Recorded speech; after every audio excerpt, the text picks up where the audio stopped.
Assalamualaikum warahmatullahi wabarakatuh.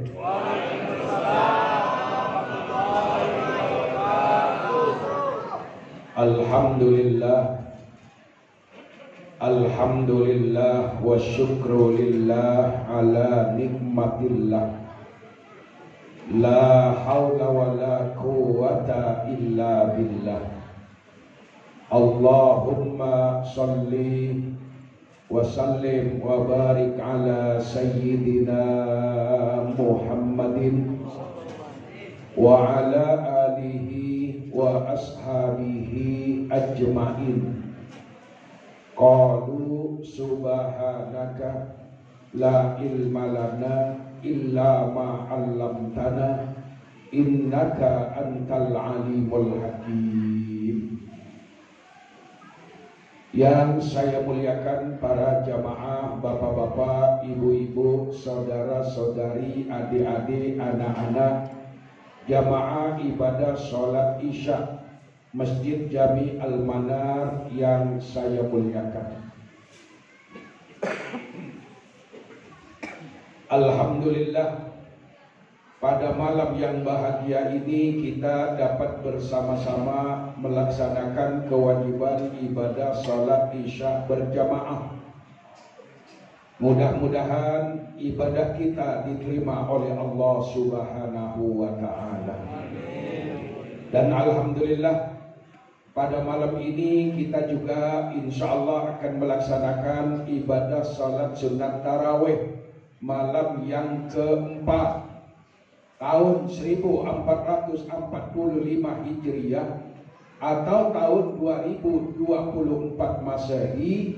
Mudah-mudahan semua jamaah diberikan sehat, mudah-mudahan diberikan panjang umur, mudah-mudahan Allah gampangkan urusannya, Allah lancarkan rezekinya, Allah kuatkan iman Islamnya. Mudah-mudahan bisa ketemu lagi dengan Ramadan tahun depan. Salawat dan salam mudah-mudahan tetap tercurah kepada junjungan kita baginda Nabi besar Muhammad beserta keluarga dan para sahabat-sahabatnya, juga para pengikutnya yang setia. Para jamaah Masjid Jami Al-Manar yang saya muliakan, di dalam Al-Quran surat Al-Baqarah ayat 183 yang bunyinya, ya ayyuhalladzina amanu kutiba alaikumus siyamu kama kutiba alal ladzina min qablikum la'allakum tattaqun.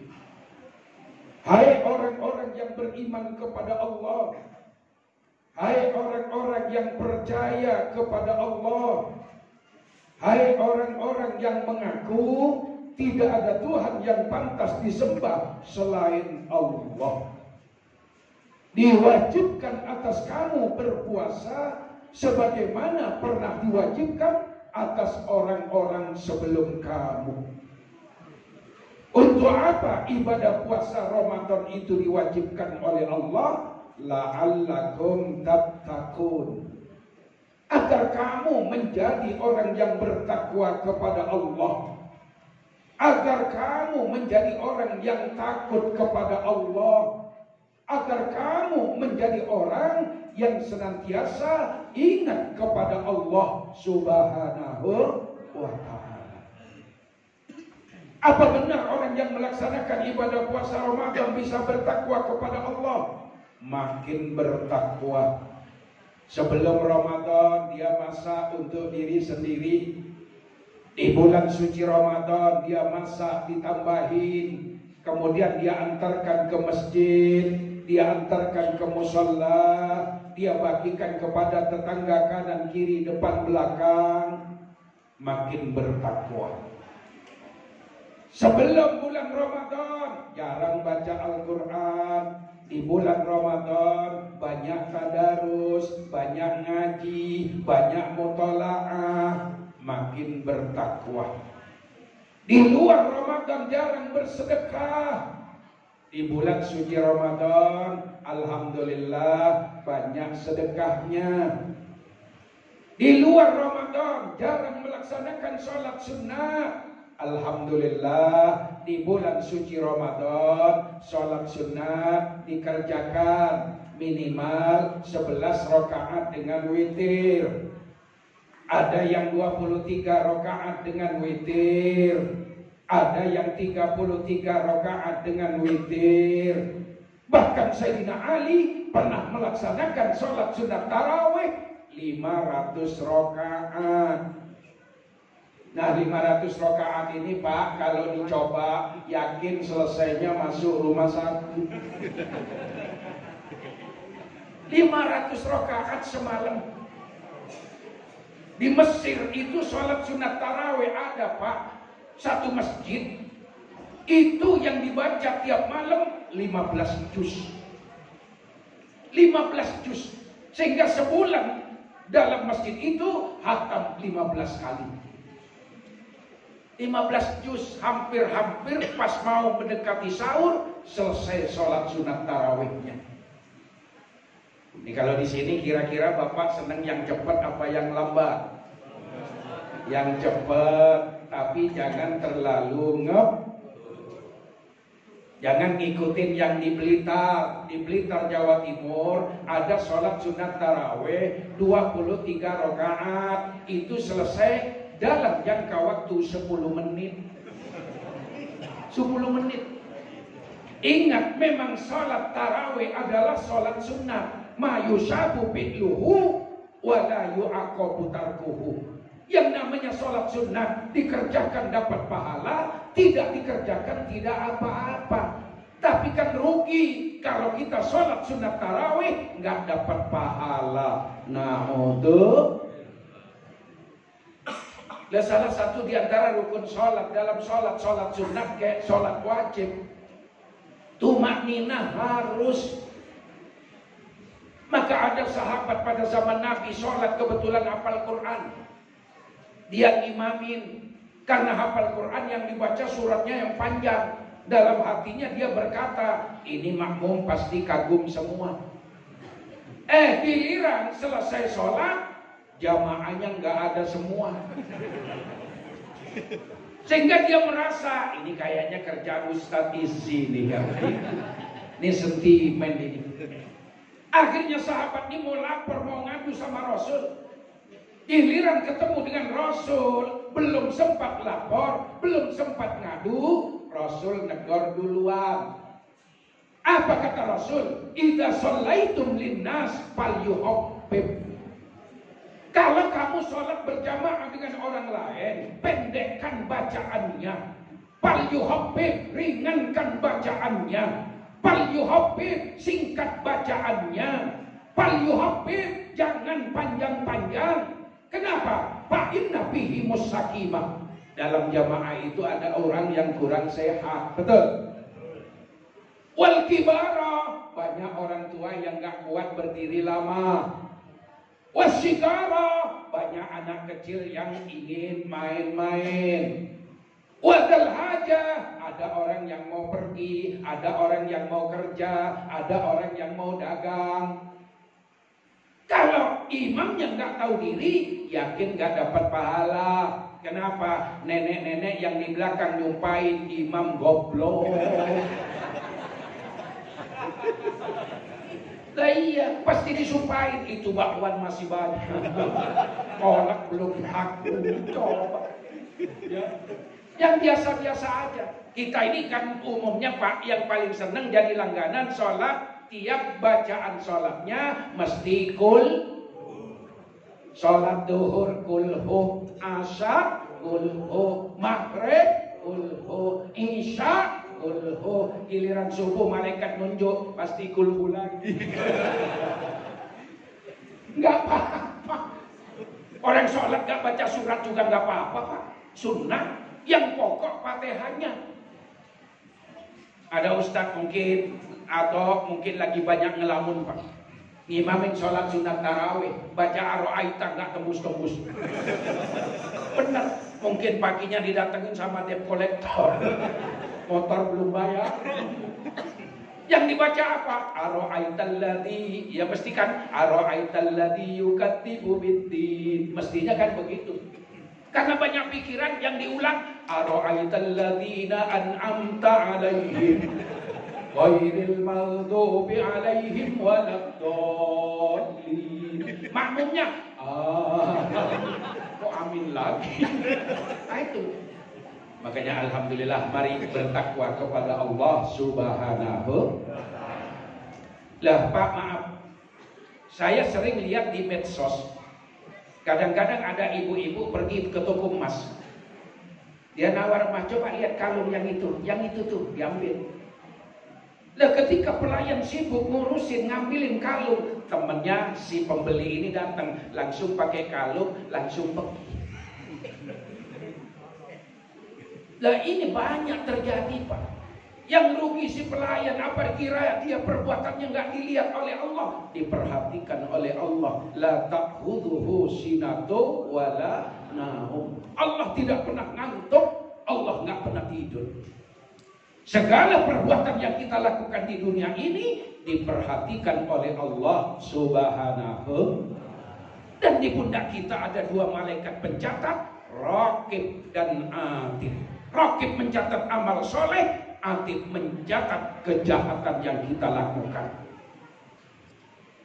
Kemudian ada ibu-ibu pergi ke mall. Dia lihat baju yang bagus-bagus, kemudian baju dilipat, dimasukkan ke dalam roknya. Coba, lah kalau ketahuan dia malu, dia nggak merasa kalau dia diperhatikan oleh Allah.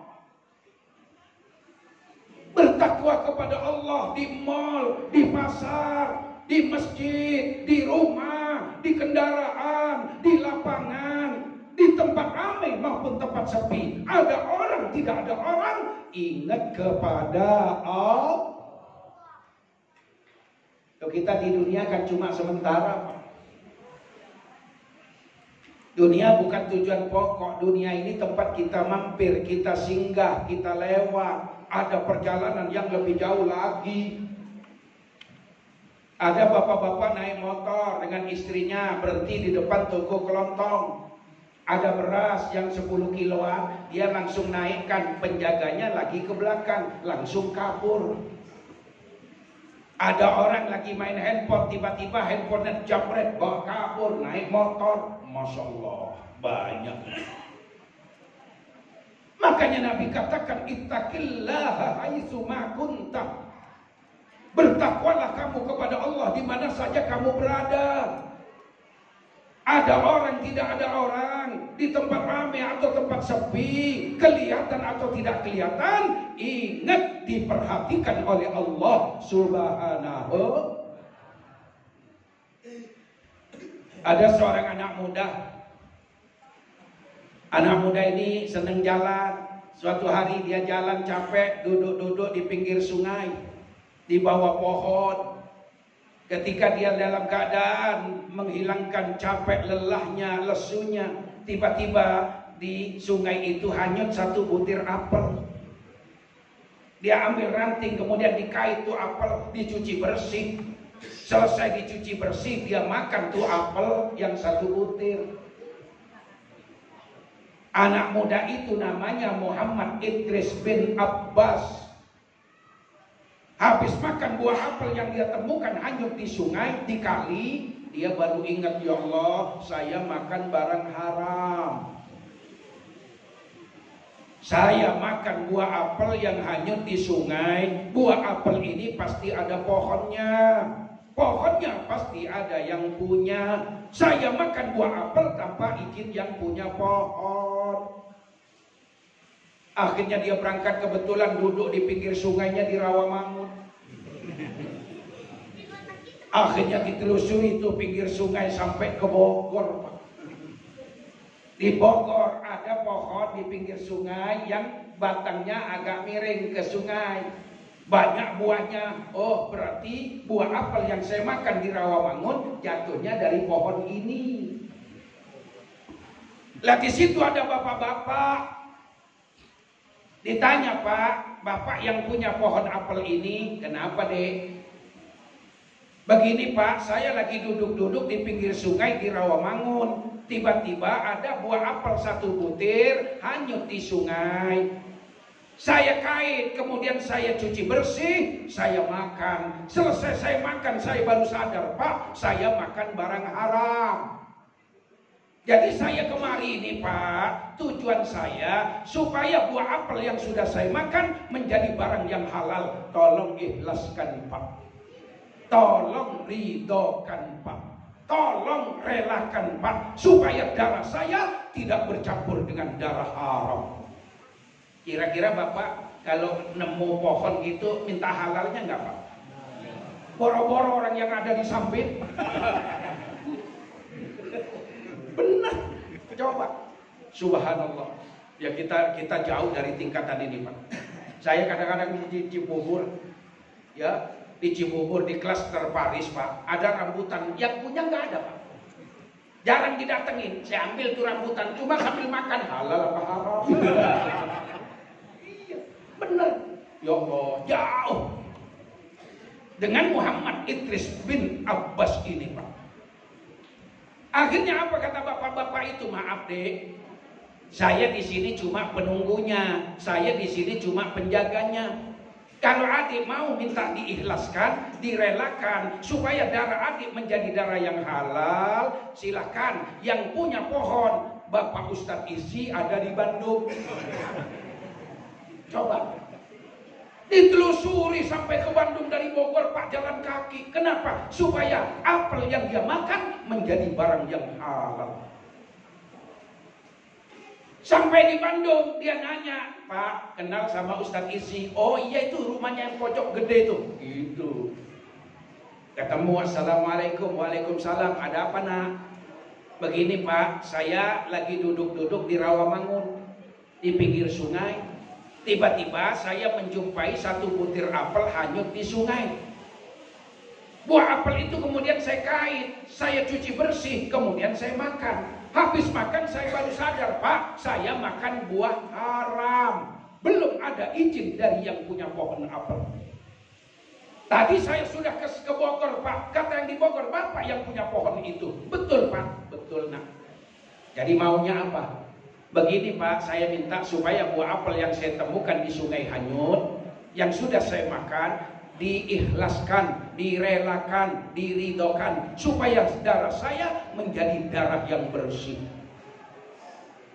Nah Ustadz Isi yang melihat itu ini luar biasa, masa nemu minta diikhlasin? Coba. Pak, dalam ilmu fikih kalau kita nemukan sesuatu, misalnya nemu duit, itu jangan dimakan dulu, simpan dulu sampai setahun, umumin. Umumin siapa yang punya duit, cuma jangan disebutkan jumlahnya. Kalau nanti ada orang ngaku tanya berapa jumlahnya, sebab dia kadang-kadang kalau dikasih tahu jumlahnya pasti ngaku. Lah kalau nggak ada yang ngambil 1 tahun baru dimakan. Tapi kalau 100.000 siapa yang mau ngumumin? Iya kan? Ini duitnya yang banyak. Kalau 100.000 ibu pergi ke pasar, tiba-tiba di jalan nemu duit 100.000, alhamdulillah, kan begitu. Lah iya, udah tidak apa-apa, yakin yang punya ikhlas, gitu ya. Nah ini, saking apa Pak hati-hatinya. Kata Ustadz Isi sebagai tuan rumah yang punya pohon apel itu, nak, saya tidak akan ridho dengan apa yang sudah kamu makan, buah apel yang kamu temukan di sungai. Kecuali kamu kerja di tempat saya 3 tahun tanpa digaji. Pak, gara-gara apel 1 suruh kerja 3 tahun, kira-kira mau nggak? Nggak dikasih upah lagi. Mungkin kita akan berkata, berantem aja dah. Bener. Akhirnya apa? Karena pengennya darahnya menjadi darah yang bersih, dia mau kerja. 3 tahun nggak diupah, tapi dikasih makan. Setelah 3 tahun dia datang lagi kepada Ustadz Isi, Ustadz, Pak Haji, saya sudah kerja di sini 3 tahun tanpa diupah. Tolong buah apel yang sudah saya makan 3 tahun yang lalu, yang saya temukan di sungai, ikhlaskan supaya darah saya menjadi darah bersih. Apa kata Pak Haji itu? Maaf nak, saya tidak akan ikhlas, saya tidak akan ridho dengan buah apel yang sudah kamu makan 3 tahun yang lalu. kecuali kamu mau menikah dengan anakku yang buta, tuli, bisu, lumpuh. Coba, gara-gara buah apel satu suruh nikah dengan anaknya yang buta, tuli, bisu, lumpuh. Mau.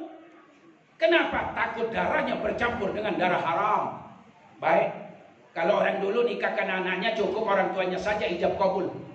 Saya nikahkan kau, saya kawinkan kau kepada putriku Fulana dengan mas kawin seperangkat alat sholat dibayar tunai. Kabulnya saya terima nikahnya, kawinnya Fulana binti Fulan dengan mas kawin yang tersebut tunai. Sah, kan begitu. Langsung kasih tahu, nak tuh kamar istrimu paling pojok. Dia pergilah Muhammad Idris bin Abbas ini ke pojok. Sampai di pojok, assalamualaikum. Tiba-tiba dari dalam terdengar suara jawaban, waalaikumsalam warahmatullahi wabarakatuh.